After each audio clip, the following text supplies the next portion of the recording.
अस्सलामु अलैकुम वरहमतुल्लाहि वबरकातुहू।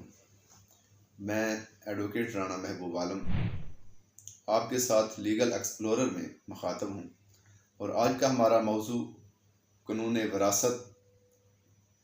वरासती जायदाद के मतलब है कि क्या औलाद वालिदा की वरासती जायदाद में से हिस्सा वसूल कर सकती है, जिस वरासती जायदाद में शरअन और कानूनन वालिदा को हिस्सा मिलना था, मगर रेवेन्यू रिकॉर्ड में इसके नाम पर वरासत मुंतकिल ना हुई है, बल्कि रेवेन्यू रिकॉर्ड में वालिदा को इसकी वरासती जायदाद से महरूम कर दिया गया है और इस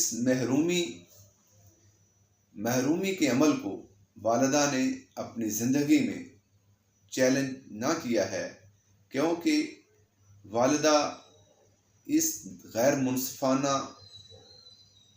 और जालिमाना मुंतकली को जानती ना थी। उसके इल्म में ही ना था कि उसकी वरासती इंतकाल में उसको महरूम किया गया है। तो क्या उसके लीगल हेयर उसकी ज़िंदगी के बाद उस गैर मुनसिफाना तकसीम को, उस गैर मुनसिफाना अमल को चैलेंज कर सकते हैं या नहीं? इस बारे में सुप्रीम कोर्ट ऑफ पाकिस्तान ने एक शानदार फैसला दिया है। इस फैसले को SCMR 2023 पेज 1928 में शाया किया है, जिसमें इस बात की वजाहत की है कि वुरसा अपनी वालिदा की जायदाद को वसूल कर सकते हैं, ये उनका शरई हक है और इसमें लिमिटेशन रन नहीं करती। इसमें ये बात भी बताई गई है कि कब लिमिटेशन रन करती है और कब लिमिटेशन रन नहीं करती।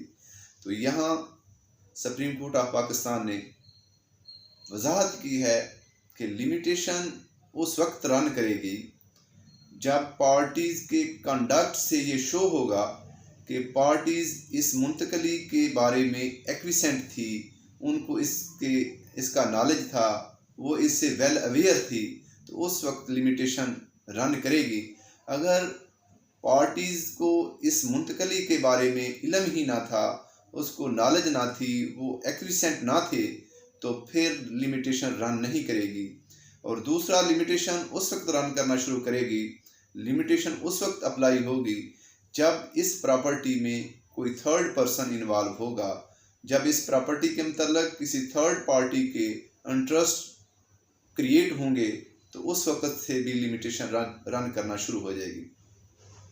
तो ये जो जजमेंट आई है, इसमें वालिदा का जो वालिद था यानी प्रेडिसेसर 1957 में फौत होता है, 1958 में वरासती इंतकाल होता है, मगर इस इंतकाल में दोनों बेटों के नाम प्रॉपर्टी डिवॉल्व होती है, मगर जो शरई हिस्सा, जो शरई हक बेटी को दिया जाना था वो ना दिया गया, बल्कि उसको महरूम कर दिया गया, एक्सक्लूड कर दिया गया उस म्यूटेशन में से। तो बेटी को अपनी ज़िंदगी में इस म्यूटेशन का इल्म ना था। 2004 में जब वालिदा फौत होती है तो उसके लीगल हेयर, बेटी फौत होती है तो उसके लीगल हेयर रेवेन्यू ऑफिसर के पास जाते हैं और उनको ये मालूम होता है कि उनकी वालिदा को इस प्रॉपर्टी से एक्सक्लूड कर दिया गया है, उसको महरूम किया गया है। तो फिर वो इसके खिलाफ सिविल कोर्ट में suit for declaration cancellation of document file करते हैं। तो इस सूट के नतीजे में जो मुख्तलिफ स्टेप लिए गए और आखिर में सुप्रीम कोर्ट ऑफ पाकिस्तान ने ये जजमेंट पास की, ये फैसला दिया कि लीगल हेयर उस प्रॉपर्टी को वसूल कर सकते हैं, ये उनकी वालिदा का हक था और ये उनको विरासत मिलेगी। इसमें लिमिटेशन अप्लाई नहीं होगी, इसमें एक्विसेंस मौजूद नहीं है। और इसमें कोई थर्ड पर्सन भी इन्वॉल्व नहीं है। तो दूसरा पॉइंट जो सुप्रीम कोर्ट ने इस जजमेंट में वाजिया किया वो पोजेशन के मतलब था कि वालदा फिजिकल उस प्रॉपर्टी पर पोजेशन नहीं रखती थी। तो इस ज़िमन में सुप्रीम कोर्ट ने कहा कि किसी एक लीगल हेयर का, किसी एक शख्स का उस प्रॉपर्टी पे काबज होना तमाम वर्सा को काबज होना तस्वर किया जाएगा। तो इससे किसी लीगल हेयर के हक को मुतासर नहीं किया जा सकता। तो तीसरी जो सुप्रीम कोर्ट ऑफ पाकिस्तान ने, या तीसरे पॉइंट की जो सुप्रीम कोर्ट ऑफ पाकिस्तान ने वजाहत की वो यही है कि अगली नस्ल अगर वालदा फौत हो गई है तो उसके वर्सा उस प्रॉपर्टी में वारस हो सकते हैं। वो इस इंतकाल को चैलेंज कर सकते हैं और इस चैलेंज करने के नतीजा में उनको उस प्रॉपर्टी में हिस्सेदार बनाया जाएगा और वो अपनी वालिदा के शरी शेयर के हकदार होंगे और वो प्रॉपर्टी उनको डिवॉल्व होगी उनके नाम पे। पहले उनकी वालिदा के नाम पे डिवॉल्व होगी, फिर उनके नाम पे डिवॉल्व होगी। और जो जिस म्यूटेशन से उनकी वालिदा को महरूम किया गया था वो म्यूटेशन ख़त्म होगी, उसको कैंसिल किया जाएगा। नई म्यूटेशन विरासत की वो दर्ज होगी।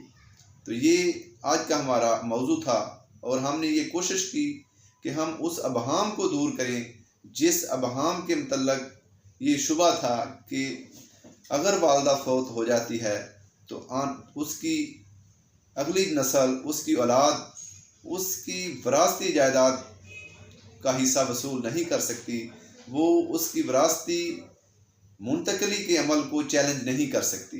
तो इस जजमेंट में ये विरासत की मुंतकली के उस अमल को चैलेंज किया गया है जो उनकी वालिदा का था, जिसमें उनको महरूम किया गया।